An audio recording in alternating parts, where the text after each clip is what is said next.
গভীর রাত প্রায় ৩টা। হঠাৎ করে একজন শায়েখ তার খাদিমকে বলল, আমি কলা খাবো, যাও দোকানে গিয়ে আমার জন্য কলা নিয়ে আসো। খাদিম বলল, এত গভীর রাতে বাজারের দোকান খোলা থাকবে না তো? তবুও হুজুরের আদেশ মান্য করে খাদেম বাজারে গিয়ে দেখেন একটি মাত্র দোকান খোলা এবং দোকানটির সামনে কলা ঝুলছে। কলা ক্রয় করে হুজুরের সামনে পেশ করলেন। হুজুর জিজ্ঞাসা করলেন, দাম কত? খাদেম বললেন, অন্যান্য সময়ের চাইতে এখন একটু বেশি দাম দিয়ে কিনতে হয়েছে, কারণ বাজারে একটাই মাত্র দোকান খোলা। তখন হুজুর বললেন, দেখো, বাজারে একটা মাত্র দোকান খোলা থাকায় কলার দাম বেড়ে গেছে।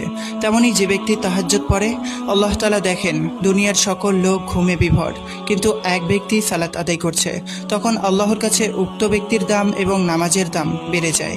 তখন সে যদিও অল্প ইবাদত করে, তবু আল্লাহ পাকের কাছে তার দাম অনেক বেশি। আল্লাহু আকবার।